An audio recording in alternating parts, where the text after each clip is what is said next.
बात आपने कही पॉल्यूशन की बात, तो उसमें एक बड़ी सारी चीज़ें आ रही हैं सामने रिपोर्ट में कि सिलिकोसिस एक ऐसी डिजीज है जो स्टोन या जो क्वार्ट्ज क्रशर्स हैं वहाँ पर प्रॉपरली प्रदूषण को कंट्रोल नहीं करने के कारण हो रहा है। और उसमें जो बिल्कुल मजदूर या कोई भी कार्य करने वाले जब ग्रसित होते हैं तो बचने का कोई उपाय नहीं होता। और जब अगर कोई मेडिकल हॉस्पिटल में वो जाते हैं तो जल्दी वो बगैर चेकअप किए उनको प्रॉपरली एक सिस्टमेटिक वे में इलाज नहीं कर पाते और उनको रिपोर्ट में भी नहीं लिखते कि सिलिकोसिस हुआ है, क्योंकि कुछ गाइडलाइंस हैं कि जब तक हमारे रिसर्च में ना आ जाए तब तक हमें लिखना नहीं है। तो क्या उसके ऊपर आपने एक टास्क फोर्स बनाने का काम किया था जो डीसी में एकदम हर एक जिला के डीसी ने शायद मीटिंग की थी या उस पर काम हुआ था, क्या उस पर कुछ आगे काम बढ़ा है? देखिए, सिलिकोसिस जो ये है ये पूरी तरीके से लंग्स पर इफेक्ट करने वाला एक, मैं कहूँगा कि समाज पर एक इसका दूषित प्रभाव पड़ रहा है और ये लंग्स को इतना खराब कर देता है कि आदमी धीरे धीरे मरणासन पर चला जाता है। इस पर राज्य सरकार पूरी तरीके से गंभीर है। इसी तरीके से चूँकि मैं कभी कभी ये कहता हूँ कि कुछ कुछ बीमारियाँ ऐसी हैं जो बीमारियाँ सिर्फ गरीबों पर ही कहर करती हैं। जैसे मैं उदाहरण के तौर पर कहता हूँ कि tuberculosis, malaria, diarrhoea, chikungunya, filaria, kala azar, silicosis या सिकल सेल। तो कुछ ऐसी बीमारियां हैं जो मैं ये कभी कभी कहता हूँ कि गरीबों पर ही होती है। क्यों होती हैं, इसके मेरे पास कुछ उदाहरण भी हैं। जैसे ये आप देख लीजिए, डायरिया है, चिकनगुनिया है, मलेरिया है, ये वहाँ ज़्यादा पनपता है जहाँ गरीब लोग रहते हैं और उनके गरीबी जीवन का जो है कि बगल में गाय पाले हैं, सुअर पाले हैं, बकरी पाले हैं, पानी जल जमा हो रहा है, गंदगी है, वहाँ पर जो है मच्छर जो है लार्वा ये करता है, वहाँ से ये बीमारियाँ होती हैं। या पीने के पानी में प्रदूषित पानी चला जाता है और वो पानी मिलकर डायरिया के रूप में परिणित हो जाता है।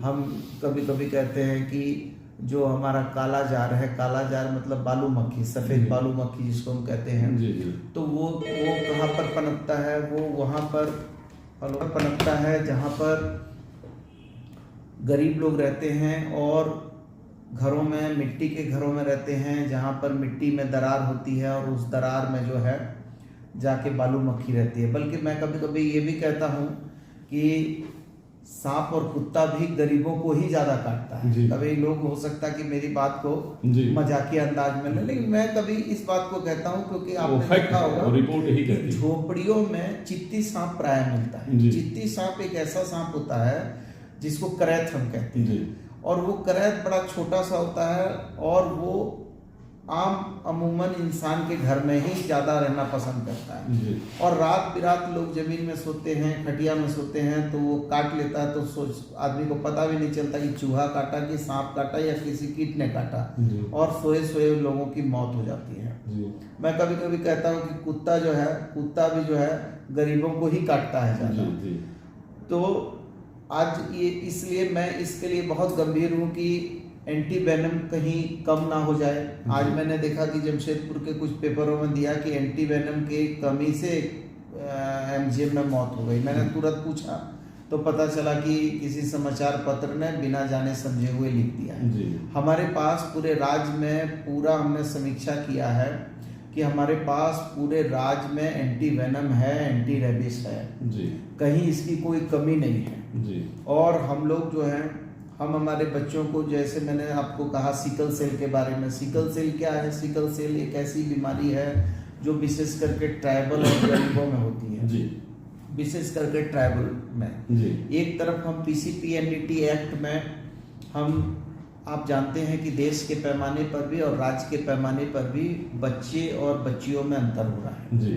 जहाँ 1000 बच्चे हैं उसमें जो है तुलनात्मक देखिएगा तो उसमें 994 जो है बच्चियां हैं और हमारा देश का अनुपात तो हमसे भी कम है। जी जी तो हम एक तरफ पीसीपीएनडीटी एक्ट को मजबूती से लागू करते हैं, जी उसके धारा 17 सब क्लॉज 1 को लागू करते हैं, जी जी उसमें हम जो है 28 को लागू करते हैं। जी तो पीसीपीएनडीटी एक्ट में हम भ्रूण हत्या रोकने का, गर्भपात करने का एकदम जो है इस पर निषेध किया है। जी वहीं दूसरी तरफ आप देखिएगा तो सिकल सेल में यदि कोई हमारी बहन जो है सिकल सेल की शिकायत होती है और गर्भवती होती है तो हमको जो है आगे के भविष्य के लिए उसका गर्भपात कराना पड़ता है। जी जी तो सिकल सेल एक ऐसा सेल है जिसमें हमारा जो हीमोग्लोबिन है जी जो जिसको हम रक्त कोशिका कहते हैं, वो रक्त कोशिका जो है हंसुए के आकार की आदि बनती है जी और जो हीमोग्लोबिन होता है वही ऑक्सीजन हमारे बॉडी में ले जाने का एक वाहक होता वाह है। जी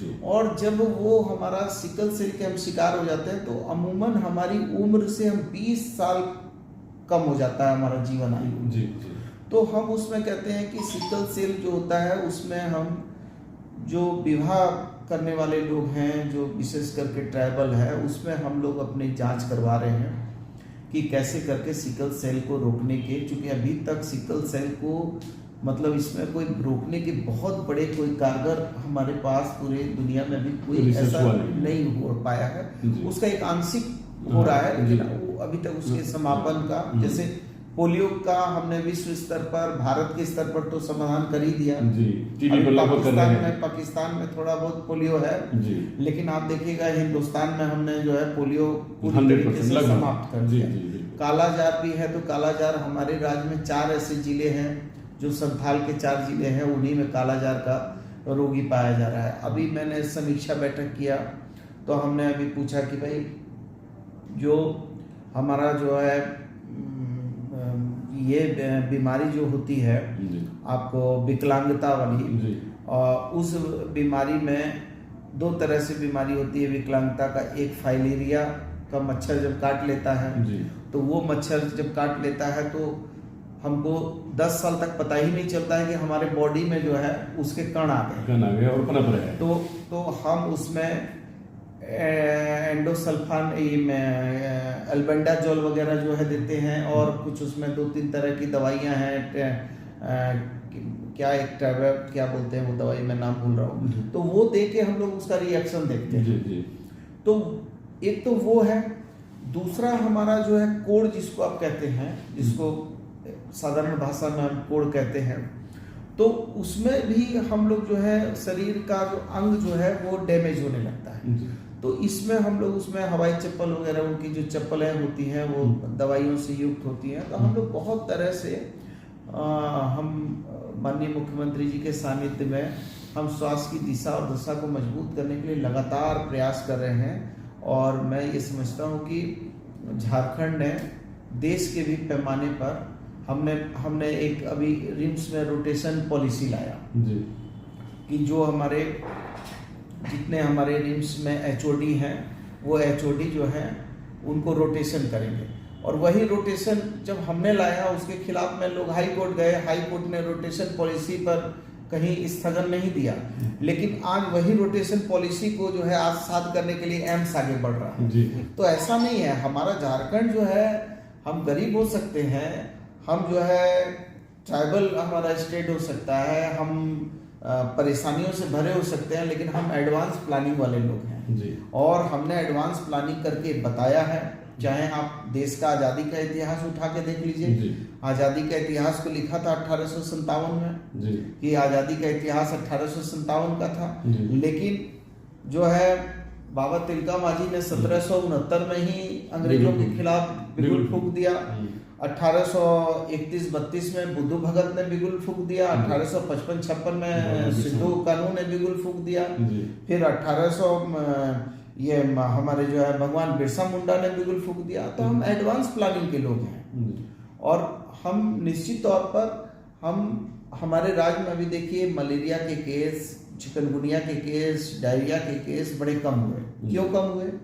इसके पीछे रीजन था कि हम लोगों ने समय रहते हुए लोगों को इन बीमारियों से अवेयरनेस भी कराया और इसके विरुद्ध में हमने जो है उनको डायरिया नहीं हो, शरीर में पानी की कमी नहीं हो, इसके लिए हम लोगों ने उन लोगों को पर्याप्त जो है सुविधाएं दी, उन लोगों को दवाइयां मुहैया करा दी।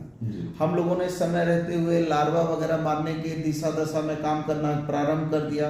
तो आज देखिए चिकनगुनिया, मलेरिया, डायरिया वगैरह बहुत सारी ऐसी बीमारी हैं जिनको, तो मैं समझता हूँ कि राज्य जो है पूरी तरीके से, लेकिन हम बहुत सारे लोग विरोध तो देखिए करना है, विपक्ष का भी रोजी रोटी चलना है, तो हम तो उनको अच्छा मान के चलते हैं और ये सोच के चलते हैं कि निंदक नियरे राखी आंगन कुटी छवाए, बिन साबुन पानी बिना निर्मल करे सुराए। तो हम इसको बुरा नहीं मानते हैं, हम सोचते हैं कि वो हमारे एक मजबूत साथी हैं जो हमको, घड़ा तो वही पानी ठंडा होता है ना जिसको कुम्हार जितनी बार पीटता है, पत्थर निकाल कर चिकना कर देता है, तो वही घड़ा जो है पानी ठंडा करता है। तो हम विपक्ष के लोगों को यही समझते हैं कि वो हमारे लिए बहुत सहायक है और उनका स्वागत है, और मैं चाहता हूं कि वो हमको अच्छे सुझाव दें। और लोकतंत्र का पवित्र मंदिर अभी चालू होने वाला है, उसमें वो राजहित की बात करें, ना कि उस पवित्र मंदिर के कीमती समय को बर्बाद ना करें। और आसन जो है वो लोकतंत्र का, मंदिर का प्रतिष्ठा है, आसन का सम्मान करें और जनता की आशा आकांक्षा की पूर्ति करें। जी मंत्री जी, एक लास्ट नोट पे हम लोग हैं, क्योंकि आपका विभाग बहुत ही सामाजिक और समाज से जुड़ा हुआ विभाग है। हर परिवार का 30% लगभग खर्च स्वास्थ्य पे होता है, हमारा रिसर्च भी कहता है। और मैं उम्मीद करता हूँ कि सिकल सेल और बाकी हमारा जो भी ये सब बीमारियां हैं, सिलिकोसिस, उस पर बड़ी गंभीर पॉलिसी आप बनाएंगे जिससे जनता हमेशा आपको याद रखेगी। और मैं इतना जरूर जनता को भी कहना चाहता हूं अपने से कि हमारे राज्य में न दवाइयों की कमी है और न हमारे एम्बुलेंस रुके हैं, क्योंकि आप एक बार डायल करें, आपके घर तक एम्बुलेंस और दवाइयां पहुंचेंगी। हमारे सभी टीम बहुत मजबूती से तैयार है। मंत्री जी, मंत्री जी, लास्ट वार्ता में एक सवाल है कि हमारी विभाग जो है ना मिनिमम लोगों के साथ काम कर रही है, लेकिन मैक्सिमम काम कर रही है। पूरी दुनिया में और पूरे देश में हम लोग मिसाल कायम कर रहे हैं, इसमें कोई दावा नहीं। और आपके लीडरशिप में और आपके प्रतिनिधित्व में स्वास्थ्य सेवाओं से जुड़े हुए चाहे कर्मचारी हों, डॉक्टर हों, सभी में मनोबल हाई है। इसीलिए वो 4 गुना 5 गुना काम कर रहे हैं। लेकिन उसको ऑटोमाइज करने के लिए उनकी संख्या बढ़ानी होगी। जो हमारे राज्य के लिए डॉक्टर्स और पैरामेडिकल स्टाफ चाहिए वो जरूरी है। तो क्या उसके लिए आप कब तक वो सब कमियों को पूरा करने की कोशिश कर रहे हैं? क्योंकि ये आपसे ही संभव है, बाकी तो आए गए बहुत सारे, लेकिन आपसे उम्मीद सबकी है। देखिए, XLRI में बच्चों को पढ़ाया जाता है, उसमें ये पॉलिसी होता है कि मिनिमम इनपुट मैक्सिमम आउटपुट। हमारे राज्य में निश्चित तौर पर राज्य में मैन पावर की बेतहाशा कमी है, और कोविड जैसे दंश को हम लोगों ने झेला है, देखा है, और बिना भयभीत हुए, बिना घबराए, बिना समय गवाए हम लोगों ने कोविड के विरुद्ध में शंखनाद किया और उसको पूरी तरीके से हराने का प्रयास किया। अब हमको लगता है कि कोविड अंश मात्र रह गया है देश में, दुनिया में। अभी लगातार हमारे पास जो चिकित्सकों की भी कमी है, पैरामेडिकल स्टाफ की भी कमी है, मैन पावर की बेतहाशा कमी है, उस कमी को दूर करने के लिए लगातार मुख्यमंत्री जी के नेतृत्व में हम लोग नियुक्ति दे रहे हैं। अभी हम लोगों ने 393 CHO को नियुक्ति दिया है। हमने 200 से ज़्यादा आयुष चिकित्सकों को नियुक्ति दिया है। 183 के करीब हम लोगों ने MBBS डॉक्टरों को नियुक्ति दिया है। 256 अभी हमारे वरीय चिकित्सकों की अधियाचना JPSC में लंबित है। 800 कुछ लोग हैं, 33-34 ऐसे ही अंदाज बता रहा हूँ कि लोग जो है अभी JPSC के माध्यम से अभी हम बहुत बड़े पैमाने पर, जबकि अभी 6000 कुछ लोगों को हम समायोजित करने जा रहे हैं, कुछ NHM के माध्यम से, कुछ सीधी नियुक्ति के माध्यम से। और हम लोगों ने एनालिसिस किया है कि हमारे स्वास्थ्य विभाग में करीब 33,000 पदों की आवश्यकता है, 33,000 लोगों की आवश्यकता है। तो हम, हमारे मुख्यमंत्री लगातार आप देख रहे हैं कि हम उन लोगों में से नहीं है कि कहते कुछ है करते कुछ है। हम लोग लगातार राज्य में अनुबंध पे चलाने के बजाय हम सीधी नियुक्ति दे रहे हैं। मुख्यमंत्री ने सभी विभागों को निर्देशित किया है कि आपका स्ट्रेंथ क्या है और स्ट्रेंथ के में आपको कमी कितनी है। जी। तो वो सारी चीज़ों का एनालिसिस हो रहा है और लगातार आप देख रहे हैं अभी कृषि में भी उन्होंने कुछ नियुक्तियां दी हैं, स्वास्थ्य में दी हैं, बहुत सारे और विभाग है उनमें दी हैं, यहाँ तक कि खेल में भी उन्होंने सीधी नियुक्ति देके 40 खिलाड़ियों को उन्होंने राज्य सरकार के साथ जोड़ दिया है। जी।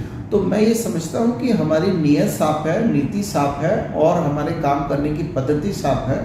तो मैं समझता हूँ कि धीरे धीरे युवाओं को रोजी रोजगार से हम जोड़ेंगे। हमने तो आपको कहा कि आपदा मित्र का भी हमने कॉन्सेप्ट आपको बताया कि गृह मंत्री जी से बातचीत हुई कि आपदा मित्रों को जोड़ा जाए, आपदा मित्र बनाए जाए, ताकि जो है वो एक सहायक हमारे साथी के रूप में, एक स्वाभाविक साथी के रूप में वो काम कर सकें। जी। मैंने आपको बताया कि जब कहीं कोई घटना घट जाती है, कोई आदमी नदी में डूब जाता है, हम अपने गोताखोरों से, चाहे वो कंपनी के बड़े गोताखोर होते हैं जिनको कंपनियां जो हैं गैस सिलेंडर देती हैं, मास्क देती हैं, पतवार देती हैं, सारी सुविधाओं से सुसज्जित करती है, उनसे भी यदि हम रात को कहते हैं कि नदी में कोई आदमी डूब गया है, थोड़ा सा उनको निकलवाने की मदद करें, तो कहते हैं कि साहब अभी रोशनी नहीं है, सुबह हम लोग इसको जो है हम अभियान चला के इनको निकाल लेंगे। लेकिन हम वही गांव के बच्चों को कहते हैं, अरे बाबू ढूक ढूक बार को रहे दे। वो बच्चा के पास ना मास्क है, ना गैस है, ना कुछ है, ना सिलेंडर है, ना कोई सुविधा है, और वो बच्चा अदनंग, हमारा छोटा सा बच्चा जो है, गांव में खेलने वाला बच्चा जो है, नदी में कूदता है और रात 12 बजे आदमी को बाहर निकाल कर ले आता है। तो ये जो सलाहियत है, ये जो उसकी खासियत है, उस खासियत को यदि हम SDRF और NDRF से ट्रेंड करा देंगे तो वो जो हमारे 5000 बच्चे होंगे, वो राज्य के 5000 ऐसे सैनिक होंगे जो सैनिक जैसे सीमाओं में हमारे भारत माँ के सैनिक जाकर शहादत देकर माँ भारती की रक्षा करते हैं, वैसे ही वो 5000 ऐसे बच्चे होंगे, 5000 वो ऐसा हमारा राज्य का साथी होगा जो जान पर खेल कर भी राज्य के आम लोगों को बचाने के लिए कोई और कसर नहीं छोड़ेगा। तो ये हमने निवेदन किया है। अब देखिए, देर आए दुरुस्त है, कब भारत सरकार चलती है। मंत्री जी, मौसम बदल रहा है, पूरे राज्य की जनता को क्या अपील करना चाहेंगे, क्योंकि वो अपने घरों में स्वस्थ रहें और राज्य के विकास में भागीदार बन सकें? नहीं, देखिए, हम तो बहुत सौभाग्यशाली लोग हैं कि जो हम लोग, ये हिंदुस्तान ही एक ऐसा देश है जहाँ पर 4 ऋतुएं हैं, 4 बड़ी नदियाँ हैं, गंगा जमुना सरस्वती, 4 ऋतुएं हैं। हमारा ही देश है जहाँ पर विदेश के लोग आते हैं देखने के लिए, घूमने के लिए, जहाँ पर 4 ऐसे धर्म स्थान हैं जो लोग आकर अद्भुत तरीके से देखते हैं। नहीं तो आप देख लीजिए, दुनिया के कोई देश हैं जहाँ बर्फ़ है तो बर्फ़ ही है, जहाँ गर्मी है उष्ण कटिबंध है तो उष्ण कटिबंध है, लेकिन हमारा ही देश है जहाँ गंगा जमुनी तहजीब है। तो यहाँ के लोग बड़े प्यारे लोग, अच्छे लोग, माँ भारती की संतान हैं और विविधता में एकता का देश, प्रेम और भाईचारगी का देश, और हम सब मिलकर इस देश की उन्नति और समृद्धि के लिए काम करेंगे। और माननीय मुख्यमंत्री आदरणीय हेमंत सोरेन जी का जो सपना है, हमारी नेता आदरणीय सोनिया गांधी जी, राहुल गांधी का जो सपना है, समृद्ध और स्वस्थ झारखंड हो, समृद्ध झारखंड हो, इस सपने को हम साकार करने की दिशा में आगे बढ़ेंगे। जी, बहुत बहुत धन्यवाद मंत्री जी। बहुत गहन चर्चा हुई और इस परिचर्चा में बहुत सारी बातें आपको ऐसे जानने को मिली होगी कि जो आप किसी भी स्वास्थ्य मंत्री से उतनी गंभीर बातों को शायद उम्मीद न करते हों, क्योंकि ये तभी हो सकता है कि जब सारे सेक्टर की जानकारी उस स्वास्थ्य मंत्री में हो, उस व्यक्तित्व में हो, तब आपको जानने की जरूरत पड़ती है, क्योंकि वो डॉक्टर नहीं होते हुए भी बहुत अच्छे डॉक्टर हैं, समाज सेवक सबसे सर्वश्रेष्ठ है, नेतृत्वकर्ता युवाओं के दिलों पे राज करते हैं, राज्य का स्वास्थ्य मंत्री जो देश में जाकर के सह अध्यक्षता करते हैं और राज्य का नाम रोशन करते हैं। और हम सब राज्यवासियों से और देशवासियों से कहते हैं कि माँ भारती के हम संतान हैं, हम सब लोगों को एक साथ भरना चाहिए। तो ऐसे ऐसे भारत के सपूत, चाहे वो स्वास्थ्य मंत्री हो या आने वाले दिनों के प्रधानमंत्री और मुख्यमंत्री हो, ऐसे लोग हमारे राज्य और हमारे देश के लिए एक रत्न और एसेट हैं, हमारे युवाओं की प्रेरणा स्रोत हैं। और हम सबों को उनके बताए मार्गदर्शन पे चलना चाहिए और राज्य और देश को बनाने की कोशिश में हर संभव प्रयास करना चाहिए। नमस्कार, डॉक्टर अनु शर्मा के साथ।